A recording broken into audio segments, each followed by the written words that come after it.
জাতিসংঘের সাধারণ পরিষদের সভাপতি নির্বাচিত হলেন বাংলাদেশের পররাষ্ট্রমন্ত্রী খলিলুর রহমান। সমর্থন পেয়েছেন ৯৯ দেশের। ৪৯২টি উপজেলায় ১০১ শয্যার হাসপাতাল স্থাপনের নির্দেশ প্রধানমন্ত্রীর, জানালেন স্বাস্থ্যমন্ত্রী। ৫ বিভাগে তৈরি হবে শিশু হাসপাতাল। আদালতে আসামি সোহেল রানার নৃশংসতার বর্ণনা দিলেন শিশু রামিসার বাবা। ১৬ জনের সাক্ষ্য গ্রহণ শেষ, আজ হবে সাফাই সাক্ষী। স্থবির দুদকের কার্যক্রম, খালি চেয়ারম্যান ও কমিশনারের পদ। ২.৫ মাসের বেশি অনুসন্ধান করেনি নতুন কোনো মামলার। এবং দ্রব্যমূল্যের ঊর্ধ্বগতিতে অসহনীয় নিম্ন ও মধ্যবিত্তের জীবনযাত্রা, আসন্ন বাজেটে মূল্যস্ফীতি নিয়ন্ত্রণই সরকারের জন্য বড় চ্যালেঞ্জ। সংবাদ সকালে দেখছিলেন সুপার বোর্ড সংবাদ শিরোনাম, সঙ্গে আছি আমি সঞ্জিতা হক। জাতিসংঘের সাধারণ পরিষদের ৮১তম অধিবেশনের সভাপতি নির্বাচিত হয়েছেন বাংলাদেশের পররাষ্ট্রমন্ত্রী খলিলুর রহমান। নিউ ইয়র্কে অনুষ্ঠিত ভোটে সাইপ্রাসের প্রার্থীকে পরাজিত করে তিনি এই মর্যাদাপূর্ণ পদে জয়ী হয়েছেন। এরই মধ্য দিয়ে দীর্ঘ ৪ দশক পর আবারও জাতিসংঘ সাধারণ পরিষদের সভাপতির আসনে বসেছেন বাংলাদেশের প্রতিনিধি। জাতিসংঘ সদর দপ্তরে অনুষ্ঠিত নির্বাচনে সদস্য রাষ্ট্রগুলোর ১৯০ ভোটের মধ্যে ৯৯ ভোট পেয়েছেন বাংলাদেশের প্রার্থী খলিলুর রহমান। তার একমাত্র প্রতিদ্বন্দ্বী সাইপ্রাসের আন্দ্রেস কাকাউরিস পেয়েছেন ৯১ ভোট। ৮ ভোটের ব্যবধানে জয় নিশ্চিত করেন বাংলাদেশের পররাষ্ট্রমন্ত্রী। নির্বাচনের ফল ঘোষণা করেন জাতিসংঘ সাধারণ পরিষদের ৮০তম অধিবেশনের সভাপতি আনালেনা বেয়ারবক। এ সময় উপস্থিত ছিলেন জাতিসংঘ মহাসচিব আন্তোনিও গুতেরেস সহ বিভিন্ন দেশের কূটনীতিকরা। ফলাফল ঘোষণার পর খলিলুর রহমানকে কৃতজ্ঞতা প্রকাশ করতে দেখা যায়। আমি প্রধানমন্ত্রী তারেক রহমানের প্রতি আন্তরিক কৃতজ্ঞতা জানাই। তিনি আমাকে এ পদে মনোনয়ন দিয়েছেন এবং পুরো সময় জুড়ে সমর্থন দিয়েছেন। দেশের জনগণের প্রতি আমি গভীরভাবে কৃতজ্ঞ। তাদের সমর্থন ও শুভকামনা আমাকে অনুপ্রাণিত করেছে। একই সঙ্গে আমার দলের সদস্যদের অসাধারণ পরিশ্রম, নিষ্ঠা ও অবদানের জন্য তাদেরকেও আন্তরিক ধন্যবাদ জানাই। এই অর্জন আমাদের সবার।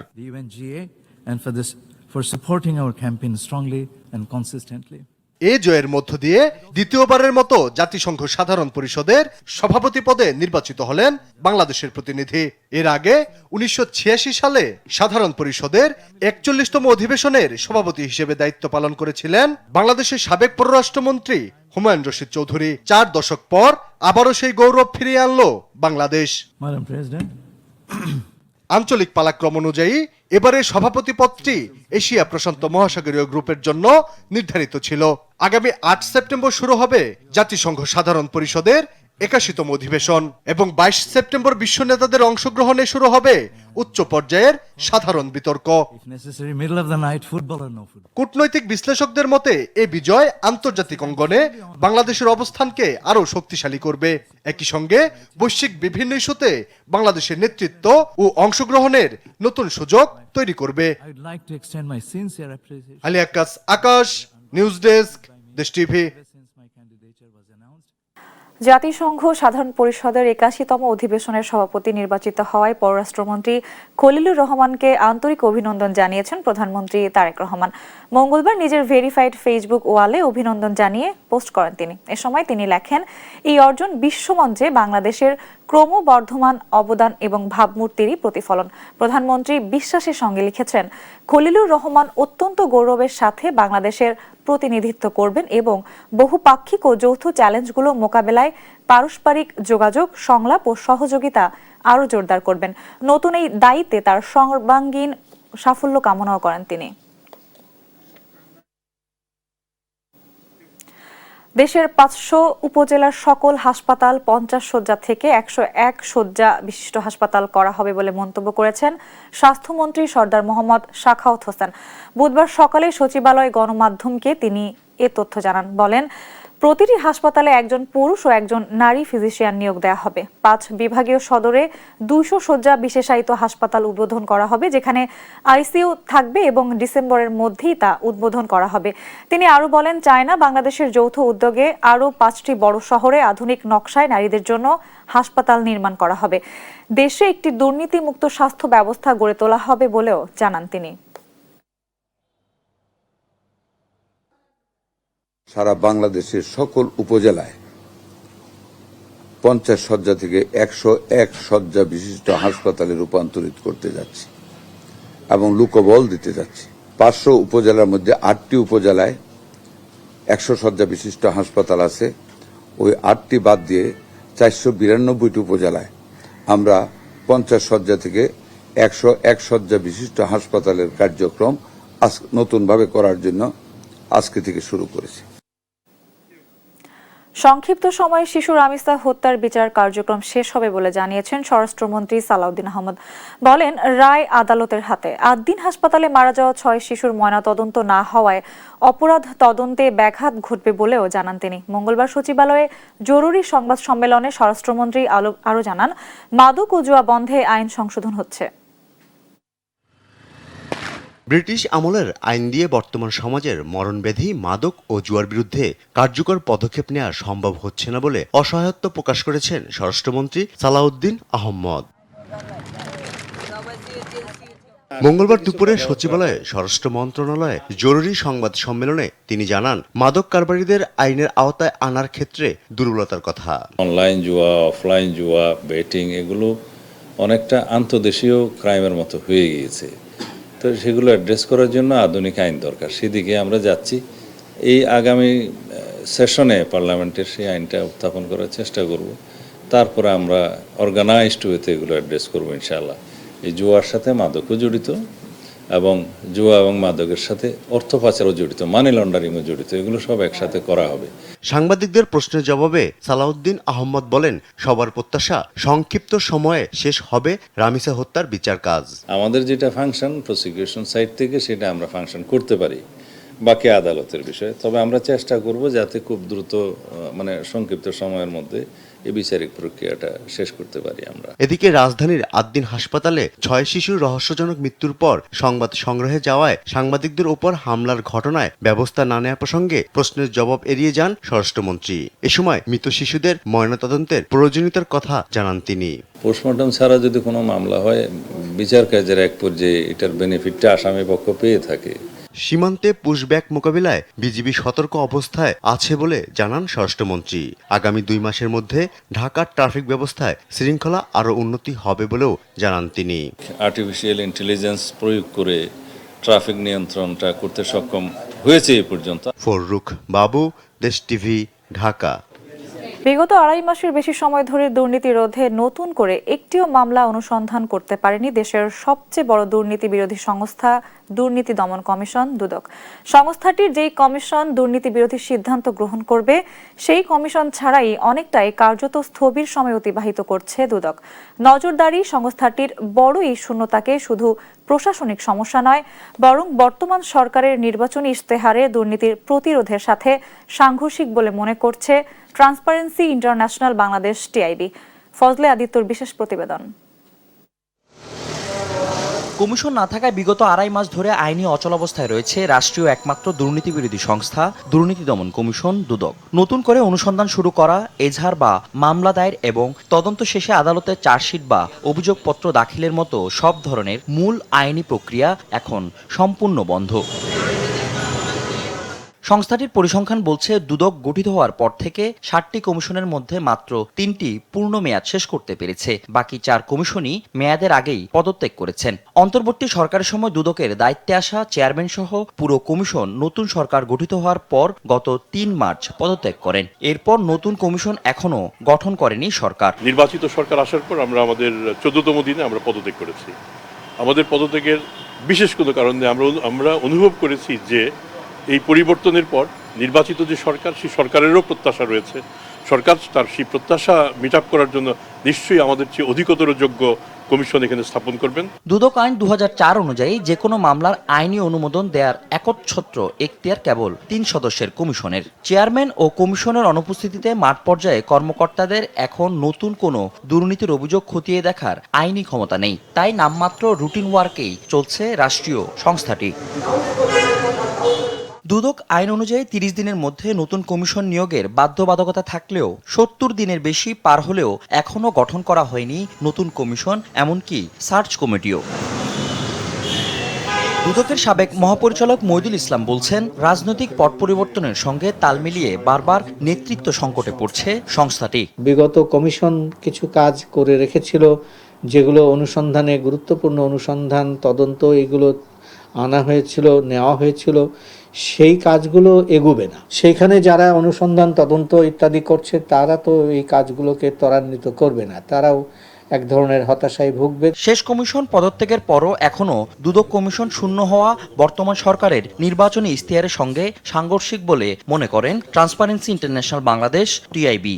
বর্তমান সরকার তাদের নির্বাচনী ইশতেহার, এর আগের 31 দফা, জুলাই সনদের যে অঙ্গীকারগুলো তারা করেছেন, যেগুলো তারা অক্ষরে পালন করবেন বলে বলছেন, এই দুদককে কেন্দ্র করে যে অস্থিরতা সৃষ্টি হয়েছে সেটার দায় বর্তমান সরকার এড়াতে পারেন না।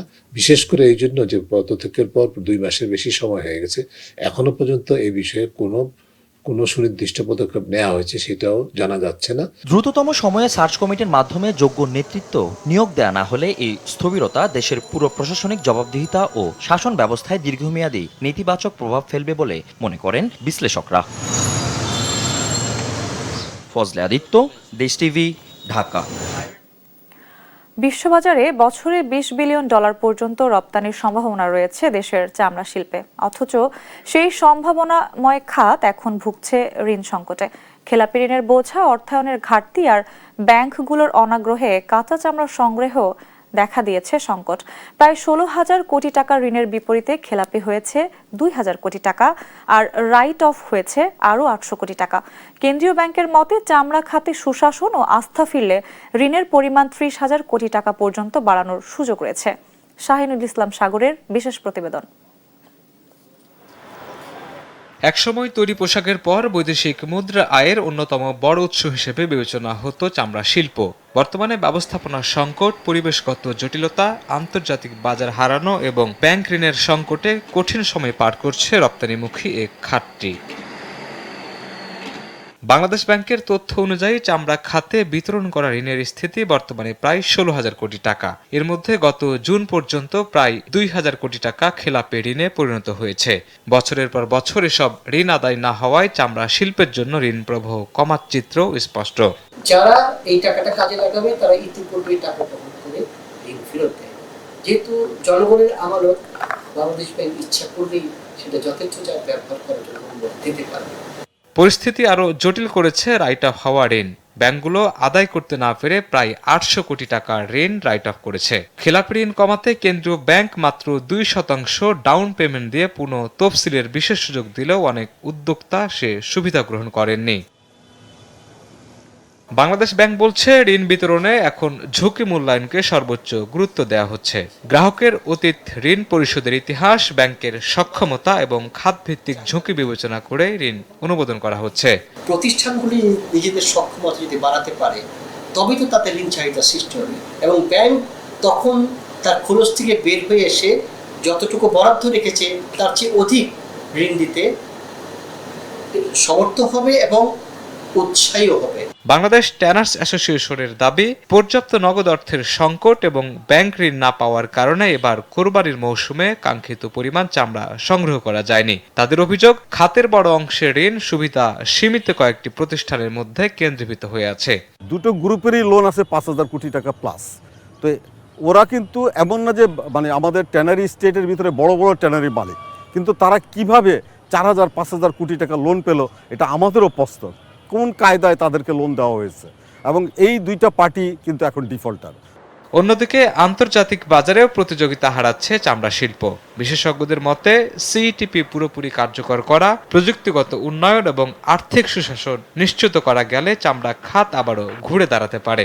বর্তমানে বছরে প্রায় $1 বিলিয়ন রপ্তানি হলেও সঠিক পরিকল্পনা ও বিনিয়োগের মাধ্যমে তা $20 বিলিয়ন পর্যন্ত উন্নীত করা সম্ভব বলে মনে করেন তারা। $2 বিলিয়ন থেকে $20 বিলিয়ন যেতে পারে যদি আমাদের দেশের চামড়া ব্যবসায়ী যারা আছেন তারা যদি সজাগ হন, সরকার যদি এখানে সজাগ হন, সিএটিপিটা যদি অ্যাক্টিভ করে দেন। বিশ্ববাজারে চামড়া ও চামড়াজাত পণ্যের চাহিদা এখনো অনেক বেশি। সংশ্লিষ্টরা বলছেন, চামড়ার বর্জ্য উপজাত ব্যবহার করে রাসায়নিক জেলাটিন, কোলাজেন, পশুখাদ্য, জৈব সার, ইট ও টাইলস সহ উচ্চমূল্যের বিভিন্ন পণ্য উৎপাদনেও বিশাল সম্ভাবনা রয়েছে। শাহিনুল ইসলাম সাগর, দেশ টিভি, ঢাকা। রাজধানীর পল্লবীতে ৮ বছরের শিশুকে ধর্ষণের পর নৃশংসভাবে হত্যার ঘটনায় করা মামলায় এই একদিনেই সাক্ষ্য গ্রহণ শেষ হয়েছে। বুধবার আসামি পক্ষের আত্মপক্ষ সমর্থন করে সাফাই সাক্ষ্য ও যুক্তিতর্ক উপস্থাপনের জন্য দিন রাখা হয়েছে। ঢাকার মহানগর শিশু সহিংসতা দমন ট্রাইব্যুনালের বিচারক মাসুর সালেকিন গতকাল মঙ্গলবার আলোচিত এই মামলার 18 সাক্ষীর মধ্যে 16 জনের সাক্ষ্য গ্রহণ ও জেরা শেষ করেন। এর মধ্য দিয়ে এই মামলার সাক্ষ্য গ্রহণ শেষ হলো। নিহতের বাবা মা আদালতের কাছে 2 আসামির সর্বোচ্চ শাস্তি মৃত্যুদণ্ড দাবি করেন।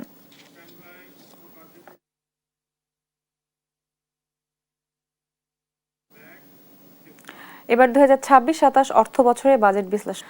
মূল্যস্ফীতির লাগামহীন ঊর্ধ্বগতিতে নিত্যপণ্যের দামে দেশের নিম্ন ও মধ্যবিত্তের জীবনযাত্রার ব্যয় ক্রমেই অসহনীয় হয়ে উঠেছে। মধ্যপ্রাচ্য সংঘাত, জ্বালানির মূল্য সমন্বয় এবং বাজার ব্যবস্থাপনার দুর্বলতার প্রভাব পড়েছে সামষ্টিক অর্থনীতিতে। এমন বাস্তবতায় 9% ছাড়িয়ে যাওয়া মূল্যস্ফীতি আসন্ন বাজেটে 7.5% নামিয়ে আনার লক্ষ্য সরকারের। অর্থনীতিবিদরা বলছেন, আসন্ন বাজেটে মূল্যস্ফীতি নিয়ন্ত্রণই হবে সরকারের বড় চ্যালেঞ্জ। শাহিনুল ইসলাম সাগরের প্রতিবেদন।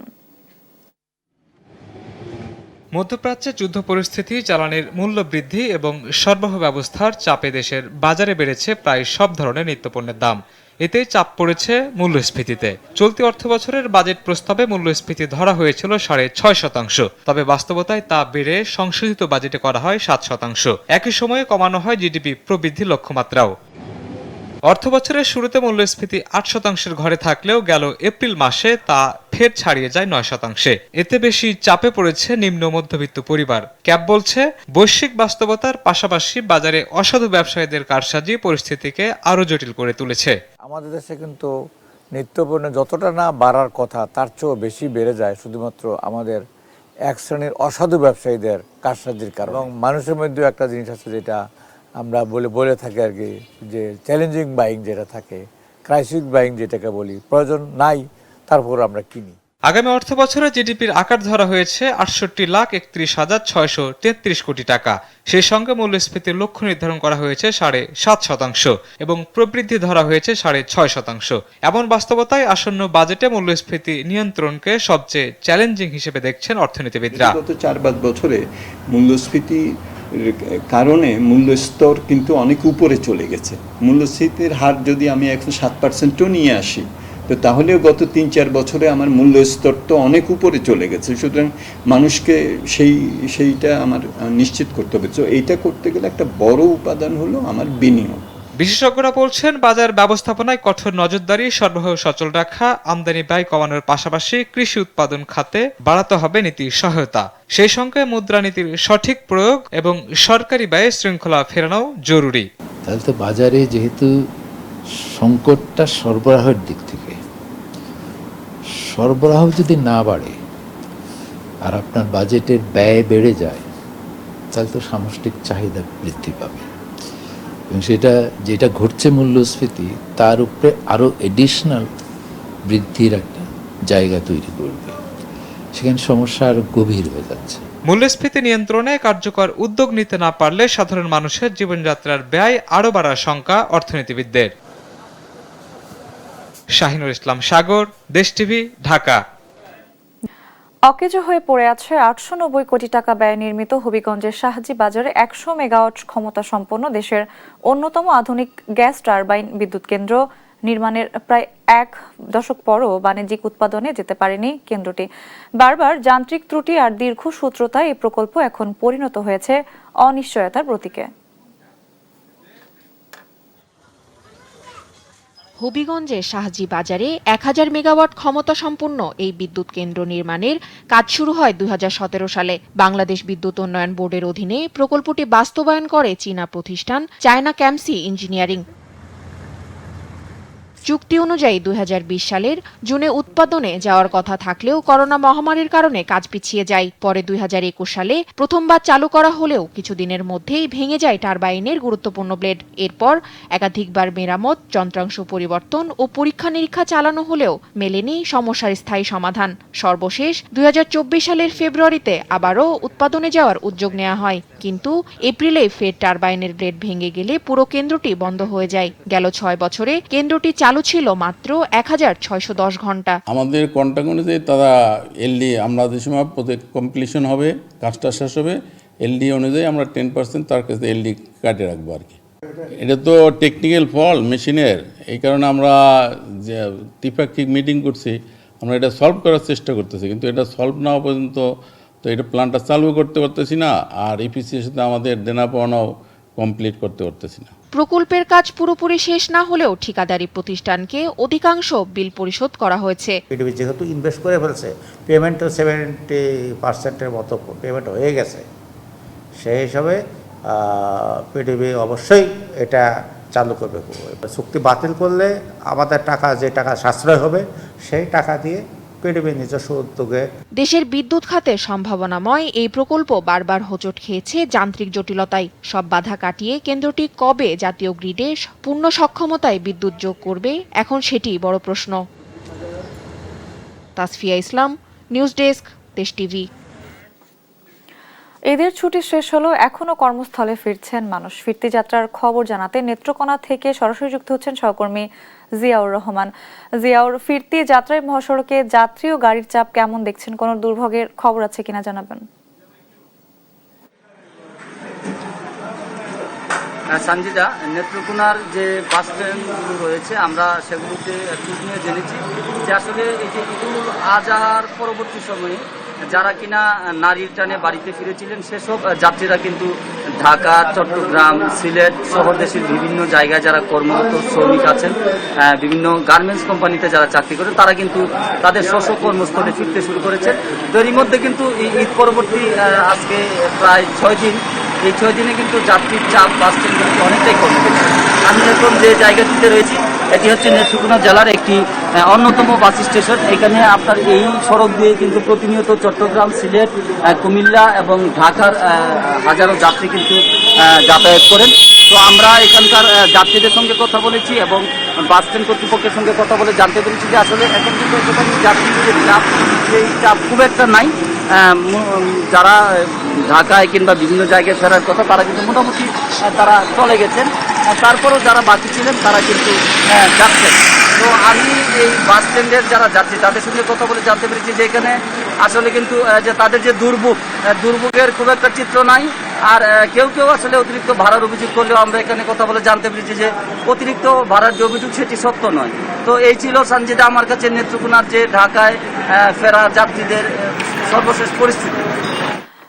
জিয়াউর, ধন্যবাদ আপনাকে। দর্শক, এই মুহূর্তে ফিরতি যাত্রার খবর জানাতে পটুয়াখালী থেকে সরাসরি যুক্ত হচ্ছেন সহকর্মী সাইদ ইব্রাহিম। সাইদ, মহাসড়কে কেমন যাত্রীর চাপ দেখছেন, গাড়ির চাপ কেমন দেখছেন, কোনো ভোগান্তির তথ্য রয়েছে কিনা জানাবেন।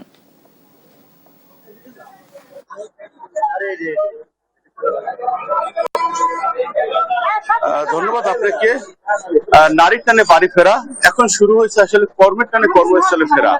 আমি দাঁড়িয়েছি পটুয়াখালী বাস টার্মিনালে। আপনি যদি একটু দেখাই তাহলে দেখবেন যে বাস টার্মিনাল আসলে অসম্ভব ভিড়, যে এত পরিমাণ যাত্রী যে সিট পাওয়াই আসলে দূর হয়ে দাঁড়াচ্ছে। যে আসলে এত যাত্রী আসতেছে, তারা কিন্তু আসলে সিট পাচ্ছে ঠিকই, কিন্তু যে তাদের যে কাঙ্ক্ষিত সিট প্রথম থেকে সেই সিটটা কিন্তু তারা পাচ্ছে না। আমি কথা বলেছি এখানে কাউন্টারের সাথে, তাদেরকে জিজ্ঞেস করে তারা বলেছে যে ভাড়া বর্তমান যে সরকার যে চার্জ করে দিয়েছে সেই ভাড়াই কিন্তু তারা নিচ্ছে।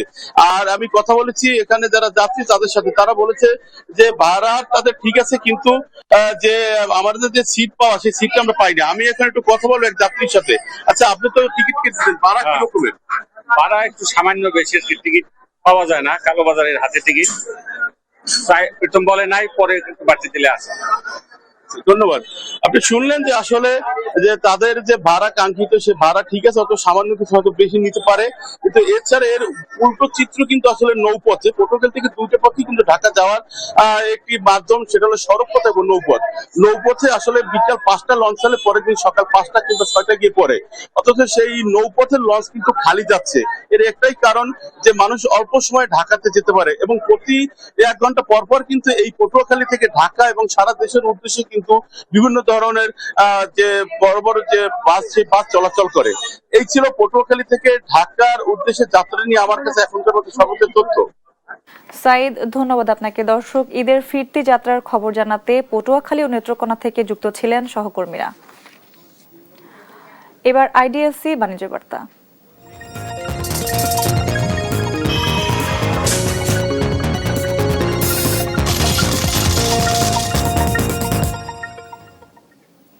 ভোক্তা পর্যায়ে কমলো এলপিজি গ্যাসের দাম। চলতি মাসে 12 কেজি এলপিজি সিলিন্ডারের দাম 55 টাকা কমিয়ে 1885 টাকা নির্ধারণ করা হয়েছে।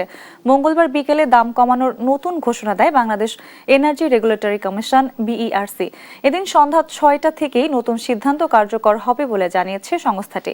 এর আগে মে মাসে দেশের বাজারে অপরিবর্তিত ছিল এলপিজির দাম, তবে এপ্রিলে দুইবার সমন্বয় করে দাম বাড়ানো হয়। জুন মাসের জন্য ভোক্তা পর্যায়ে 2 টাকা 59 পয়সা কমিয়ে অটো গ্যাসের মূসক সহ দাম প্রতি লিটার 86 টাকা 93 পয়সা নির্ধারণ করা হয়েছে। এদিকে বিদ্যুতের দাম নিয়ে আজ আনুষ্ঠানিকভাবে সিদ্ধান্ত জানাবে বিইআরসি।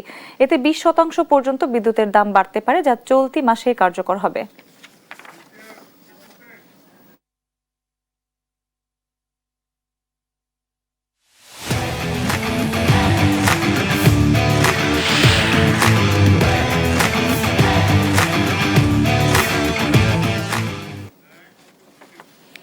এ যেন এক মর্মান্তিক মৃত্যু। ঈদের পর থেকেই সমস্ত যোগাযোগ বিচ্ছিন্ন ছিলেন বাংলাদেশ ব্যাংকের অতিরিক্ত পরিচালক তানভীর হাসান শুভ। তবে হঠাৎই বাসা থেকে বেরিয়ে আসা দুর্গন্ধের পর দরজা ভেঙে উদ্ধার করা হয় তার ঝুলন্ত অর্ধগলিত মরদেহ। প্রাথমিকভাবে ঘটনাটিকে আত্মহত্যা বলে ধারণা করা হলেও মৃত্যুর প্রকৃত রহস্য উদ্ঘাটনে তদন্ত চালাচ্ছে পুলিশ।